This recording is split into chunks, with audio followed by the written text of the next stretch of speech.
السلام عليكم. ان شاء الله النهارده هنعرف لو انا مثلا عايز اسحب ارقام الناس اللي كلمتني النهارده او كلمتني امبارح او ايا كان. انا مثلا عندي شركه وعندي تيم، فمعايا رقم التليفون. عندي مثلا النهارده 100 عميل كلمني، عايز اسحب ال 100 عميل دول واسلمهم للتيم عندي او السيلز او ايا كان. تمام. فانا باجي هنا في الموقع بتاعنا، باجي على الصفحه بتاعه المسج او الرسائل. تمام. هلاقي طبعا الرسائل دي فيها عدد كبير جدا. ليه؟ لان كل واحد بيكلمني بينزل هنا لوحده خانه. يعني هنا مثلا الرقم ده كلمني، يعني لو خدنا بالنا هناخد ان الرقم ده بيتكرر 3 مرات. هو اول مره قال لي حاجه، بعدها بشويه بعت لي رساله وقال لي حاجه، بعدها بشويه بعت لي رساله وقال لي حاجه. فكل مره كل رساله بتتسيف في صف لوحدها. تمام.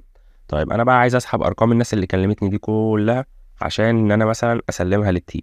فانا اول حاجه بعملها بدوس على الزرار بتاع اكسبورت دوت. بعد كده بنتظر بس دقيقة إن هو يحمل.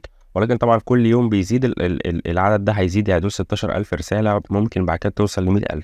أنت حابب مثلا كل أسبوع تبقى تمسحهم كلهم وبعد كده تعمل إكسبورت عشان يبقى خفيف، دي حاجة برضو إيه ترجع. المهم بعد ما شيت الإكسل اللي نزل، بلاقي الشيت فتح معايا إيه بالشكل ده. تمام. مثلا العمود بتاع السندر ده اللي هو رقمي أنا، يعني الرسالة دي وصلت على أنهي رقم من الأرقام بتاعتي اللي على الموقع. فانا باجي هنا عشان بس الارقام تظهر وبعمل على دي انها نمبر، ولازم ادوس على العلامه العشريه دي عشان الرقمين الصفرين اللي في الاخر دول يختفوا. بدوس مرتين. تمام. فده انا كده ايه الحاجه دي وصلت على انهي رقم. طيب انا بقى عايز الشخص اللي بعت لي الرساله، يعني الرساله محتوى الرساله نفسه اهو. تمام. هنا لو هو بعت لي ميديا او حاجه، فمثلا دي حاجه بالنسبه لي ملهاش لازمه، يعني لو هو بعت صوره فده اللينك بتاعها، فبالنسبه لي مثلا دي مش مهمه دلوقتي. ده مثلا الكي فورم دي مثلا يعني هل انا اللي بعتها ولا هي اتبعتت لي؟ لو انا هنا مكتوب رقم 1 يبقى انا اللي بعت الرسالة دي. تمام. طيب انا مش عايزها لان ده هيبقى رقمي انا، فانا مش عايزها. فبعمل ايه؟ اول حاجة عشان يعني نعمل بقى من الاخر يعني شغل صح، هنيجي عند اول خانة هنا ونيجي تحت خالص. احنا عايزين من الاخر نقول له ان ده جدول، فاحنا هنعلم على دول كده وبعد كده نخش على انسيرت ونقول له تيبل، ونقول له لازم نعلم على دي صح ان في هيدر. تمام. هنيجي بقى عند دي نقول له رتب لي كل الخانات اللي مكتوب فيها 1. تمام. انا مش عايز دول الرسائل اللي انا بعتها، انا اكيد مش عايز رقم يعني. فانا هروح معلم على دي وافضل انزل تحت لحد ما الاقي ان ما بقاش في 1 تقريبا كده. كتير قوي. احنا نوصل بقى نجيبها من تحت احسن. ماشي. دي هنا اخر واحده، فادوس شيفت وافضل اطلع فوق خالص، وافضل واروح دايس شيفت واروح دايس على الخانه رقم 2 بحيث اعلم على كل دول واعمل كليك يمين ديليت. خلاص انا كل دول انا مش عايزهم لان دي الرسائل اللي انا بعتها. دي اول حاجه. طيب انا مثلا عايز الرسائل اللي انا بعتها النهارده بس، هي هتلاقيها مترتبه هنا بالتاريخ، يعني هو هنا بيجيب لك من الاخر للاول. فهنا مثلا اهو جايب لك يوم 2/9. طيب انا مش عايز اللي بعد كده، يعني انا اللي بعد كده مش عايزه. فمثلا هنزل اهو لحد اهو 1/9 مثلا، هاجي كده هنا ادي دي البدايه. دي البدايه. فانا مثلا عايز امسح من اول هنا لحد الاخر، فيا اما هقعد انزل وبرده شيفت واحدد، او وانا واقف هنا كده هروح دايس كنترول شيفت السهم اللي تحت، هو هيعلم على كله لحد الاخر، واروح دايس برده ديليت. كده انا عملت ايه؟ كده بقى معايا كل الرسائل اللي جات لي يوم 2 بس. طيب كده ناقص حاجه واحده بس، ان في حاجات هتبقى متكرره. فانا كده اللي انا عايزه ايه؟ ان انا هاخد الرقم ده. تمام. آه يعني هو ده الرقم بس مكتوب فيه @whatsapp.net، انا هعمل نفسي مش شايف. فانا عايز احدد على كل دول، هقف على اول واحده وادوس كنترول شيفت تحت واروح واخدها كوبي واخش على اي شيت جديد واعملها بيست. كده انا ايه بقى معايا الارقام دي. عايز امسح فيهم المتكرر، اعمل ايه؟ بخش على داتا، يا اما ممكن على اي موقع اونلاين تدوس ريموف دبليكيت فروم تكست اونلاين وتروح عامل له التكست وهو هيشيل لك المتكرر.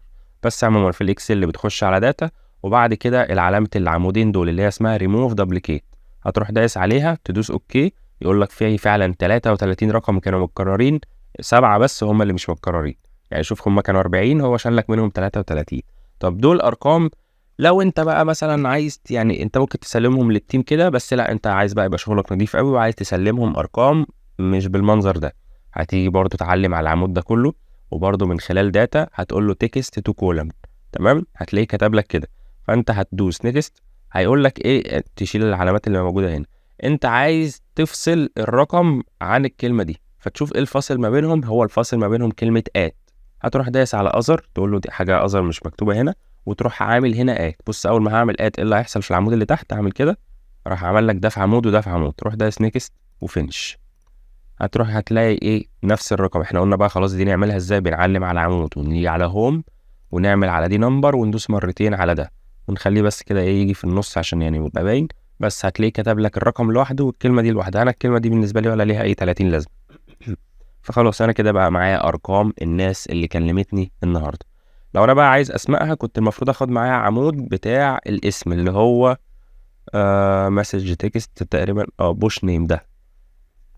طب مثلا لو انا كنت عايز اعملها عشان ايه؟ يبقى نمسح اللي في وسطهم ده كده، واروح واخد ده كده واقول كنترول شيفت تحت واخده كوبي واخش على شيت جديد واعمله بيست. فكده بقى معايا ايه؟ ده بالاسم بتاعه. هاجي على العمود ده واقول له داتا واقول له ريموف دوبليكيت. بس اهم حاجه لازم الاتنين العمودين يبقوا لازقين في بعض، لازم العمودين يبقوا لازقين في بعض. واروح معلم على اكسباند واقول له ريموف. الراجل هيعمل نفس اللي عمله المره اللي فاتت، يقول لي هم ال7 دول بس اللي موجودين ودي الاسماء بتاعتهم. طيب انا دلوقتي بس هي الفكره في ايه؟ ان انا ما ينفعش اقول له بقى افصل لي ده عن ده، عشان اول ما هيجي يعمل كده هيحط لي الرقم هنا وواتساب دي هيحطها لي هنا، فالاسماء دي هتروح. فلازم ايه؟ اخلي الرقم هو اللي يعني اخلي ده يبقى اللي جنبيه فاضي هنا كده مثلا، بحيث لما يجي يفصله ما يبقاش في داتا مكتوبه ويروح داتا وتكست وكولم وبعد كده ديليميتد وبقول له اثر وعلامه الات نيكست فينش. خلاص يروح هو عاملها لي. دي ما بقاش ليها اي لازمه بالنسبه لي. ودي زي ما احنا قلنا بنخش على هوم وبعد كده نمبر وبعد كده بندوس مرتين. خلاص كده بقى يا باشا معاك الارقام ومعاك الاسماء بتاعتها. بس كده. ممكن الموضوع يبان ان هو صعب، لكن لو انت مشيت مع الفيديو خطوه خطوه وعملته مره في التانية خلاص هتلاقي الموضوع بعد كده بالنسبه لك سهل جدا.